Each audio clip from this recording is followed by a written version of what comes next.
from Washington. Greetings and welcome to ITR Live for a special edition today of what we hope to be a recurring segment. I'm your host, Chris Hagenow, and I'm joined here with John Hendrickson for what we will start by calling the Hendrickson Group. But I had a better name, John. But I love the intro music. Yeah, it's.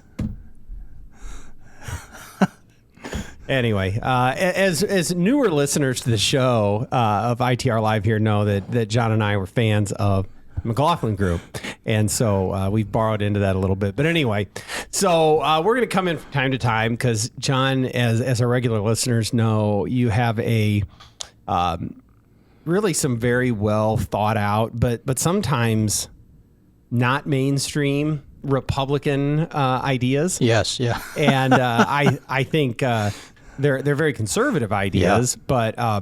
but you do a great job of doing it. So anyway, what we've done in the past on here is had the unwrapping videos of new things that you've gotten in the mail, memorabilia, and a lot of times it's a Hoover or sometime for that area. But let's just jump right into it today.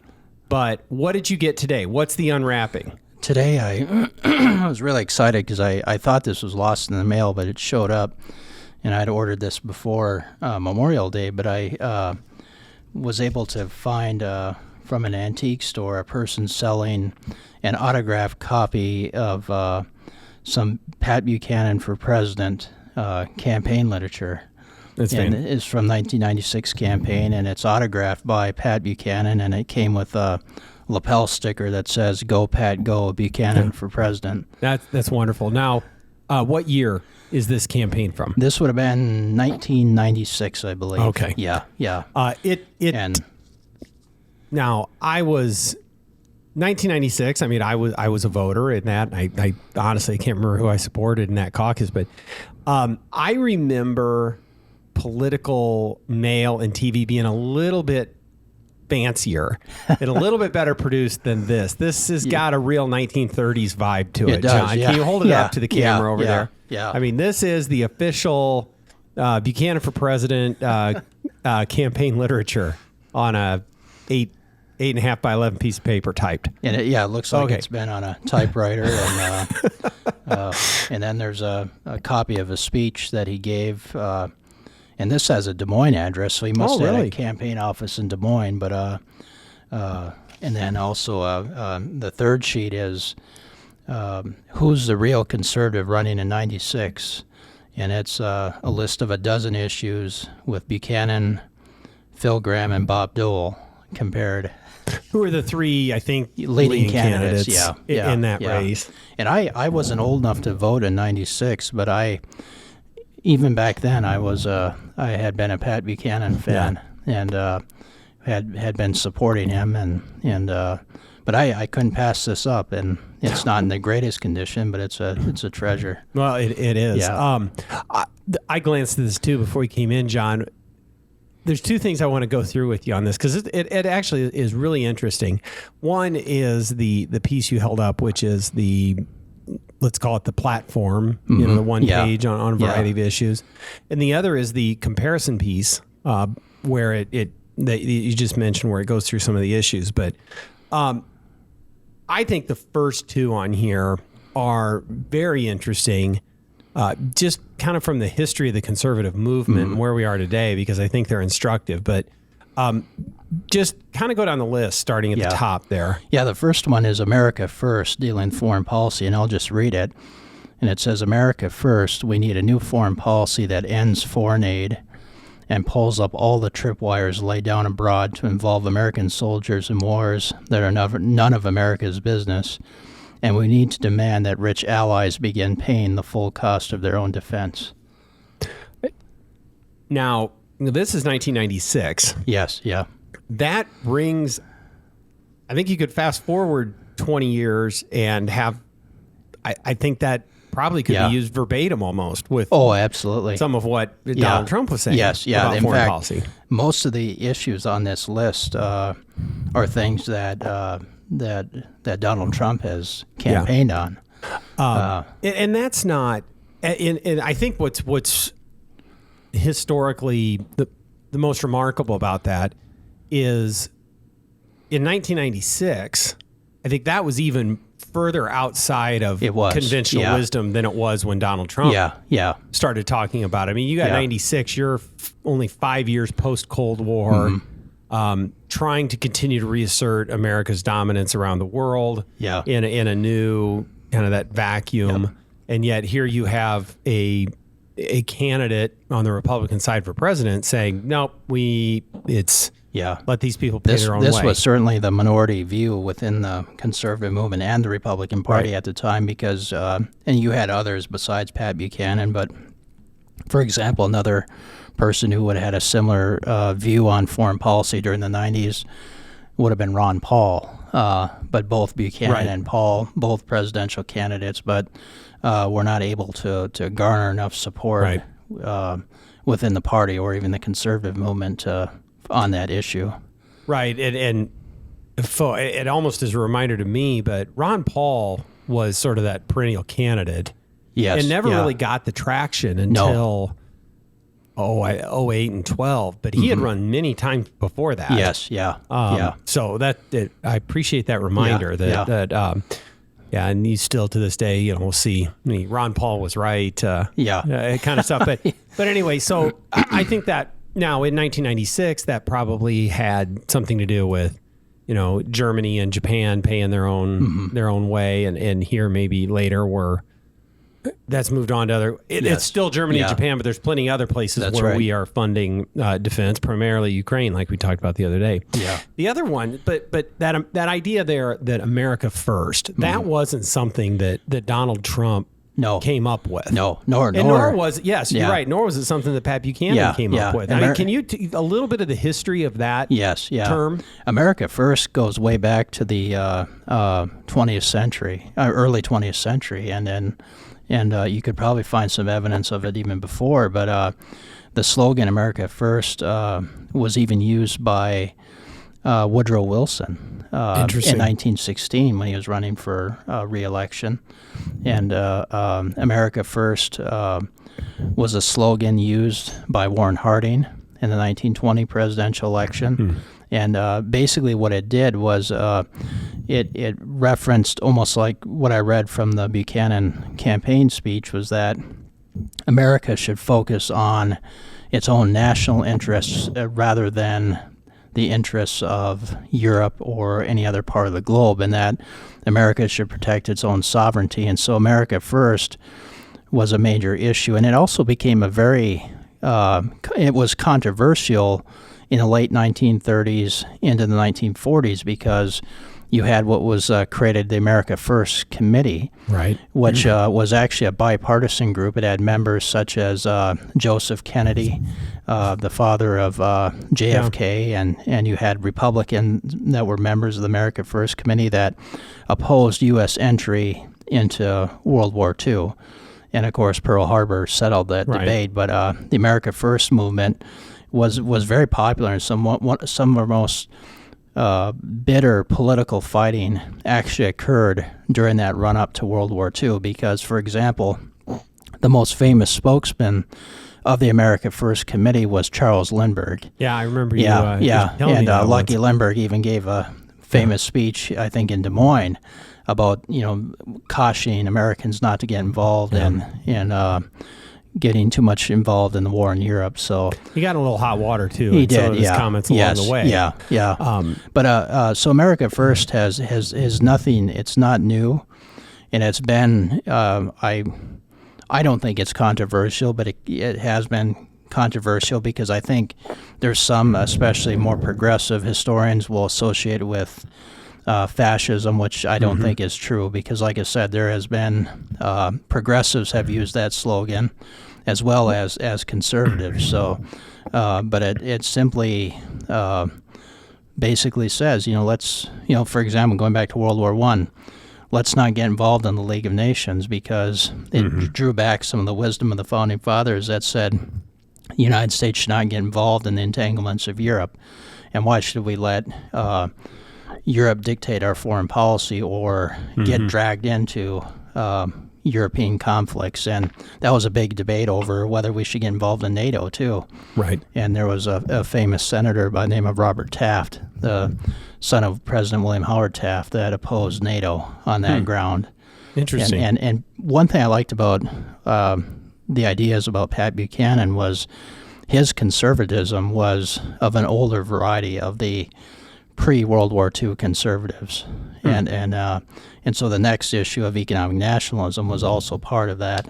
I wanted to talk about it because I think these go sort of hand in hand. Yes, but they the second do, actually, thing on the list from the Buchanan for President 1996 platform is economic nationalism. Yeah, and let me just read that quick. It says, rather than making global free trade a golden calf which we will bow down to and worship, all trade deals should be judged by whether A, they maintain United States sovereignty, B, they protect vital economic interests, and C, they ensure a rising standard of living for all our workers. We must stop sacrificing American jobs on the altars of transnational corporations whose sole loyalty is to the bottom line.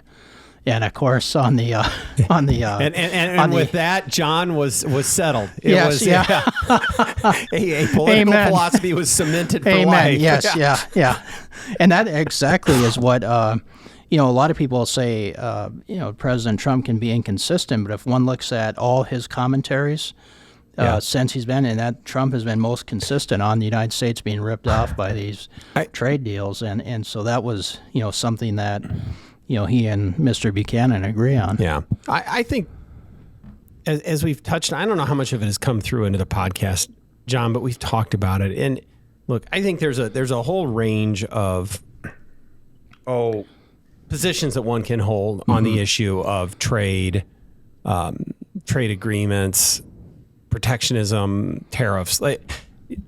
It's not an either or. Yeah. But the idea that let me back up. It seems that the idea that global free trade without any restrictions and has become orthodoxy in both political parties. Yes, yeah. And yet here you have a voice from almost 30 years ago now saying, hold on. Yeah. This might not be working for all of us. Yeah. And then come around, the first time we actually got a president that challenged that orthodoxy, at least in the modern era, was Donald Trump. Yes. And renegotiating NAFTA and the Chinese tariffs and things like that. Now, without saying, I know where you're at. Yeah. You strongly support what Pat Buchanan's saying there, but I think, if nothing else, that there's always been a conversation about what the merits of global free trade. Yes. And that you're not crazy if you don't agree with the prevailing wisdom that rampant free trade is a good thing. And I just want to highlight too, and listeners may not realize that the issue of economic nationalism and tariffs was a pillar of the Republican Party since its founding, since the first president, Abraham Lincoln, through Herbert Hoover. Right. And the change came after World War II when the United States started embracing more global trade as a result of the Cold War. But the Republicans took the tariff very seriously. I mean, they were the issue of high tariffs because they said, we need to protect our own industry, we need to encourage our own manufacturers, protect our farmers, and we also need to do it because it's a good policy to protect good-paying jobs. And so when people say, well, today a lot of times Republicans and people, whether they're conservative or libertarian, will oppose, as an example, this policy. But, the Republicans embracing free trade is something fairly new in our history. And so it wasn't such a crazy idea as what it seemed at the time, because this was actually, Buchanan's made this point repeatedly, but the policy of protection actually goes back to George Washington. Yeah, you can trace that from Washington all the way through, like I said, up to World War II. Yeah, going back to the term economic nationalism, and anytime you bring the term nationalism out, the left and frankly, quite a few on the right. Yes. They recoil at that term because the image is nationalism, and whether it's it's that movement in the first half of the 20th century that gave rise to Nazis and the whole thing. Yes. Because that was in their name. But the other thing that was in their name was socialism. Yes. And I guess my point with that is why are we recoiling from using the word nationalism, but we're not from the term socialism? Because socialism is becoming in vogue with about, the That's lion's share point. of the left. That's a very good point. Why is that not? Yeah. Anyway, that's a good point. I heard Buchanan give a story once where the late political philosopher Russell Kirk told him to use the phrase economic patriotism because nationalism has that baggage. But I think both terms work. Well, nationalism as a political philosophy is distinct from patriotism. Patriotism isn't really necessarily a political philosophy. And I suppose if you want to borrow them to talk about the more narrow view on economics, I suppose it's interchangeable, but we pick and choose what words we want to use and avoid, and it seems inconsistent to me. Yes. Because economic nationalism, as I said, you can have a variety of opinions on it, but it is absolutely a worthwhile conversation to have as part of our politics. Absolutely. But again, just like the America First idea, this wasn't new when Donald Trump arrived on the stage. These are principles that have been around 30, 50, 100 years. Yeah. Good. Could I just read one more? Oh, please. We're on and a this roll. is and he also he addresses immigration here, which is a current issue, but I want to read one that's the heading called The Cultural War. And it says all federally funded institutions from the Smithsonian to the National Endowment for the Arts will manifest a respect for America's history and values, and here's where I thought was interesting, all monuments, battlefields, and symbols of America's glorious, if sometimes tragic, history will be protected. Interesting. And we're seeing that debate today of in fact, I saw a headline today where there was a statue removed in New York City of I believe, a Revolutionary War general, and so we see all kinds of the war on America's past right now, and so I thought that one was interesting as well because these issues are 1996 wasn't too long ago, but you can tell that these issues are still in play. I guess I'm just sort of feeling nostalgic for a time when cultural decay meant what was going on with the National Endowment for the Arts and not everything else that we are bombarded with on a daily basis now in our culture. It's really slipped a lot. I mean, we've gone way beyond. As much as Pat Buchanan was setting the edge on his conservative agenda, you wouldn't be setting the edge in the Republican primary for president this time around by talking about the Smithsonian and the National Endowment for Arts. You'd probably be laughed off the stage. That's right, yeah. But it just goes to show you how much things have changed. That's right. That's a good point. Yeah. John, this is fascinating stuff. I hope we can do this again. Yeah. We decided to start off on this one. And just one more thing I just want to highlight because we're talking about the free trade stuff, but for example, supporting NAFTA at the time, the leading contenders against Buchanan for the nomination, two senators, Bob Dole, who did get the nomination, Phil Gramm, both supported NAFTA, both supported WTO, the World Trade Organization. Yep. So that was a prevailing view in both political parties at that time. And some of the misadventures of President George H.W. Bush on tax and fiscal matters as well. And Buchanan stayed consistent on that as well. Read my lips and then all that went with it. And that's why he ran originally in 1992, was that he thought Bush had betrayed the Reagan legacy and was not moving in a conservative direction. They broke too many promises with affirmative action and raising taxes. And I just want to make sure I brought it back around to taxes, since that's kind of why why we draw our paychecks here. That and podcasting. But anyway, it's wonderful stuff. So we're going to continue to have specials on additions to the Hendrickson collection and some issue briefs. So we'll call this one, our first stab at the Buchanan for President effort and early America First / nationalism back in the day. So we're The folks are eager for more, John. I hope so, I hear it yeah. all the time. Like, I need more from John. So this is it. Anyway, well, thank you all for joining us today. Don't forget to like and subscribe and tell your friends. And with all that, we will see you next time on ITR Live.